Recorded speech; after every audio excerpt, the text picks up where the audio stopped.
네, 뉴욕 시장의 흐름 속에서 국내 시장의 투자 전략을 다시 한번 연결해 봅니다. 오늘 장 모닝, 오늘은요 토마토 투자 클럽 신기수 전문가입니다. 전문가님 안녕하십니까?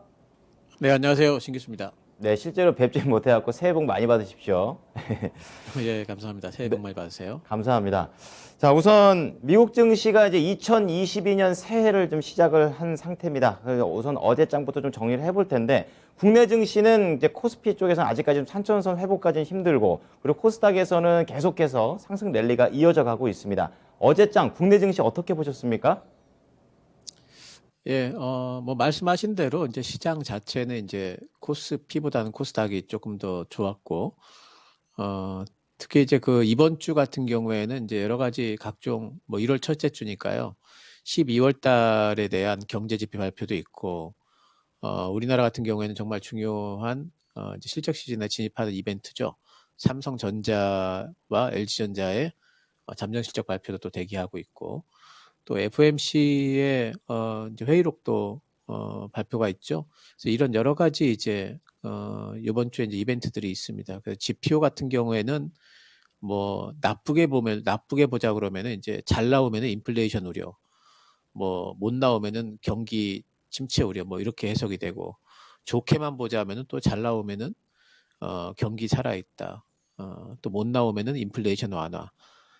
이렇게 또 이제 해석이 되겠죠. 이제 그래서 과연 시장이 지금 이제 지표가 잘 나오느냐 못 나오느냐가 이제 중요한 게 아니고, 시장이 과연 그 지표가 나온 것을 어떻게 해석하느냐가 참 중요한데, 근래 미국 시장의 움직임들을 보게 되면은 심리가 상당히 좀 살아 있어요. 그래서 이제 그런 부분에서 이런 부분이 이제 어떻게 나오든지 간에 조금 긍정적인 쪽을 바라보고자 하는 심리들이 좀 살아 있어서 미국 시장은 뭐 이제 잘 가는데, 우리 시장 같은 경우에는 늘 보면은 이런 그 뭔가 좀 불확실성이 조금만 있다 그러면은 주춤주춤거리죠.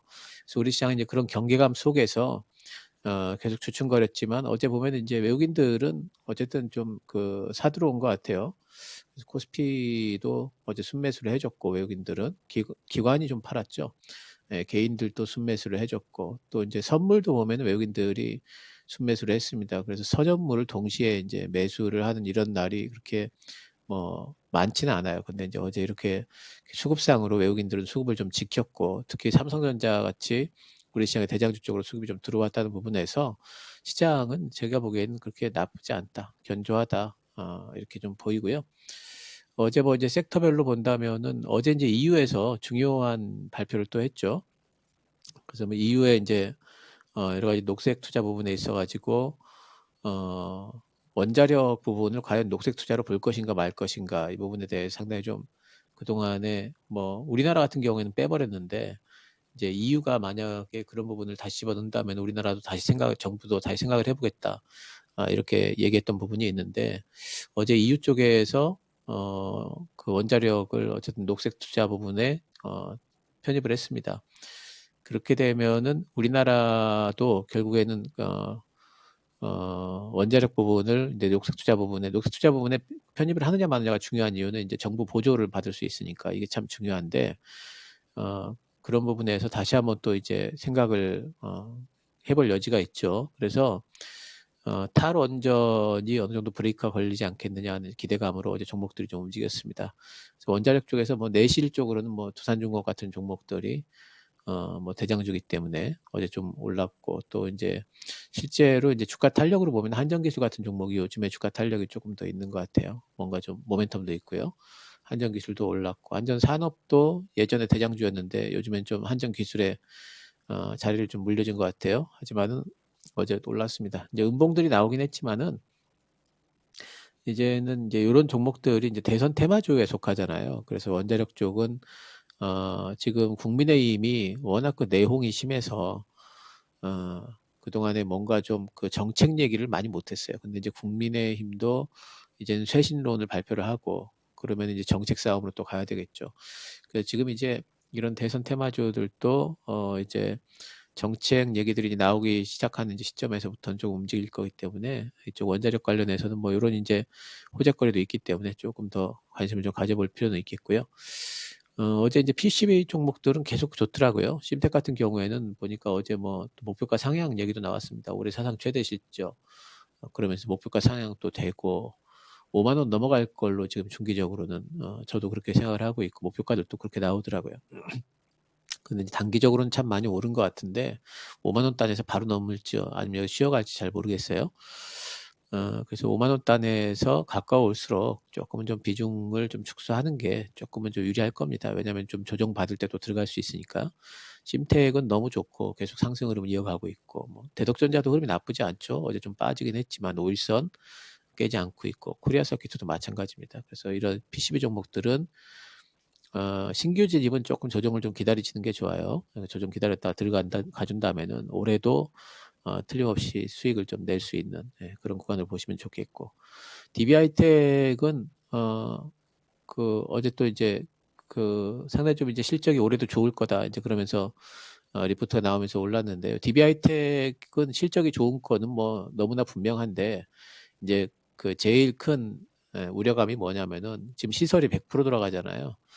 근데 이렇게 시설이 100% 돌아가는데 계속 실적이 지금보다 더 성장할 수 있을까? 이 부분에 대해서 늘 물음표가 찍혀 있죠. 증설이라든가 또는 M&A 같은 것들을 해야만 뭔가 좀 그 실적이 지금보다 매출이 외형적인 성장이 좀 있을 수가 있는데 그런 것들에 대해서 아직까지 가시화되지 않아서 그게 늘 DB하이텍 주가의 발목을 잡는데 근데 또 이제 그 주가 안 좋을 때 들어가주면 꼭 수익을 줘요. 근데 이게 왜 그러냐면은 지금 DB하이텍의 증설은 안 되지만은 지금 판가가 올라갑니다. 지금 8인치 쪽이 너무 쇼티지라서 웃돈을 주고라도 지금 8인치 쪽에는 뭔가 좀 해야 되는 부분이 있기 때문에 그런 판가 상승이 올해도 지금 계속될 걸로 예상을 하고 있습니다. 그래서 이런 부분에서 DB하이텍의 올해도 실적이 뭐 영업이익이 50% 이상 늘 걸로 지금 전망을 하고 있기 때문에 DB하이텍 같은 경우에는 뭐 조금 더 실적 어떤 상승의 붐을 타면서 더 올라갈 수 있지 않을까 뭐 생각 좀 해보고요.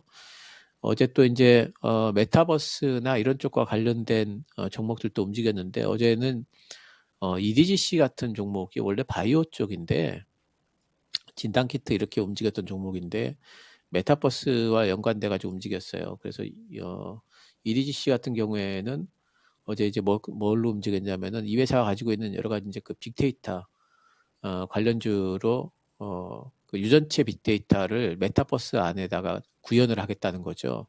그래서 메타버스 안에 있는 캐릭터가 그런 유전체 정보를 갖고 있게 되면은 그 캐릭터는 아주 유일무이한 캐릭터가 되니까 그래서 이런 어떤 개념으로 지금 빅데이터를 활용을 하겠다라고 이야기를 했습니다. 이건 상당히 좀 신개념인 것 같아요. 그러니까 이런 것들이 하나씩 둘씩 쌓이게 되면은 뭐 이제 실제로 메타버스라는 게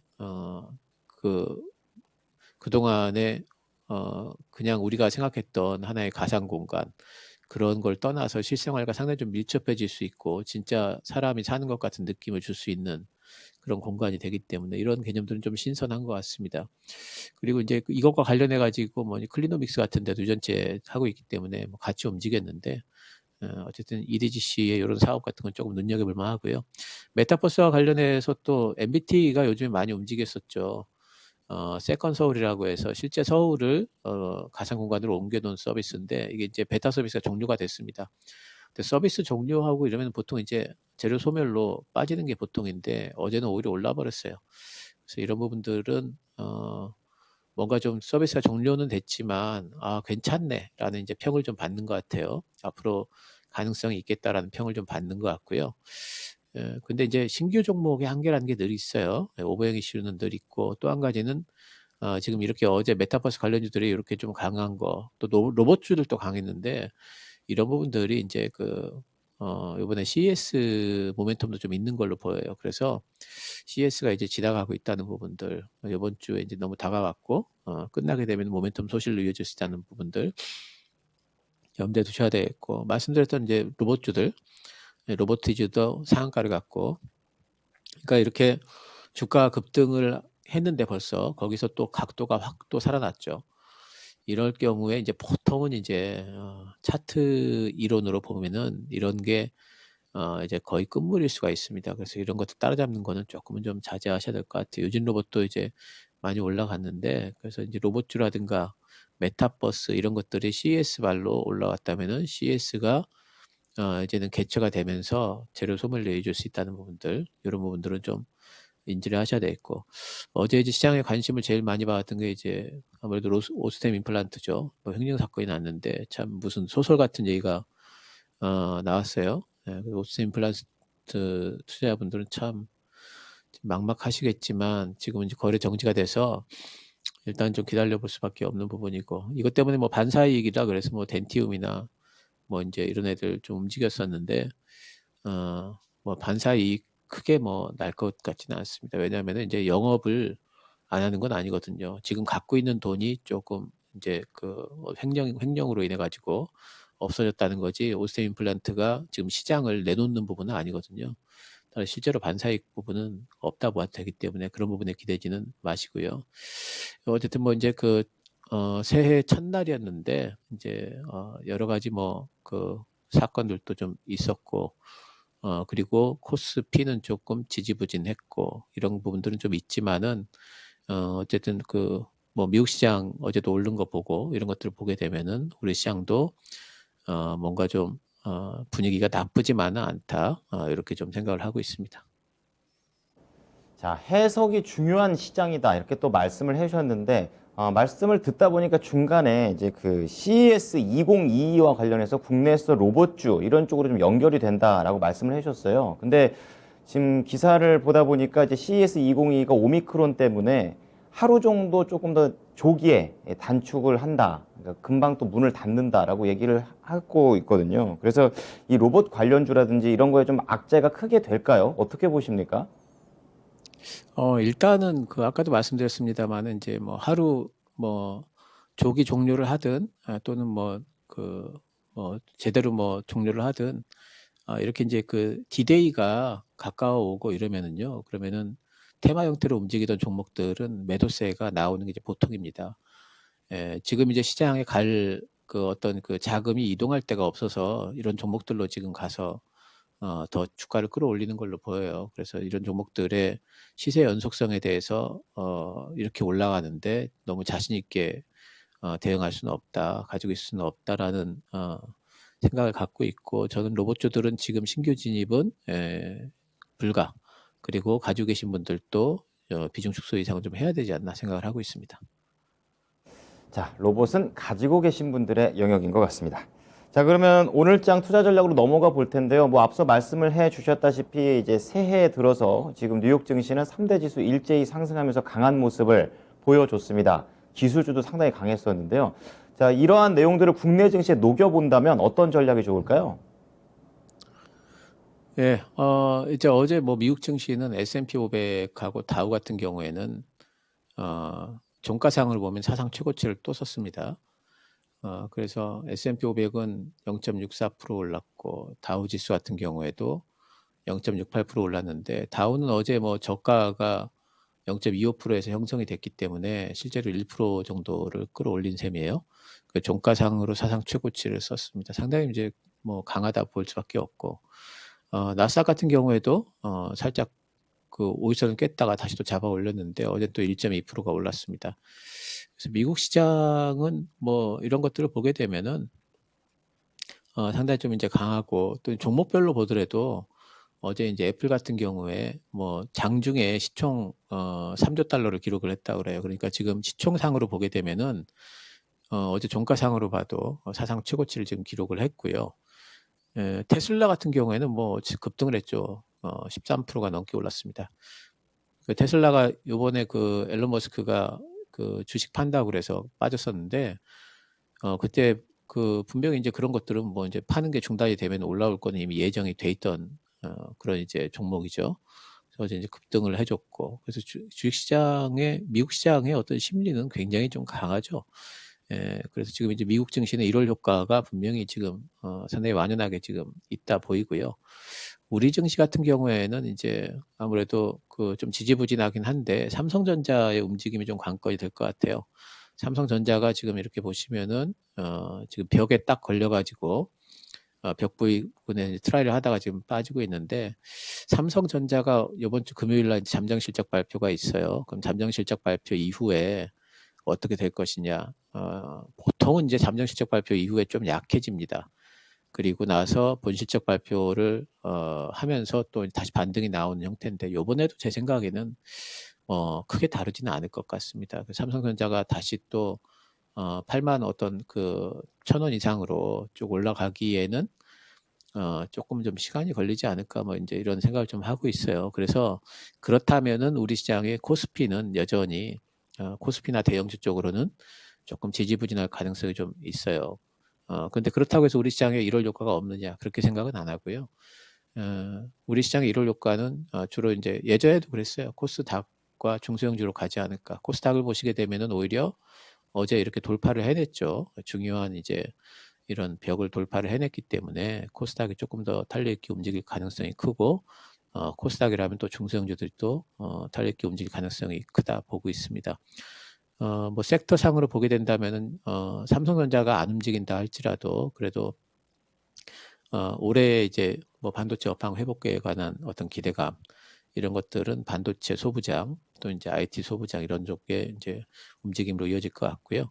또 바이오도 지금 JP 모건 헬스케어 컨퍼런스도 있고 또 이제 코로나 관련주들이 이젠 시세를 좀 잃고 본연의 어떤 파이프라인을 가진 종목들로 어떤 매기가 이전되는 움직임들 이런 것들을 타면서 바이오 쪽도 좀 움직일 것 같고요. 또 대선 테마주 어제 이제 원전주들 움직였지만 뭐 부동산이라든가 일자리라든가 이런 쪽들도 이제는 좀 움직일 때가 되지 않았나.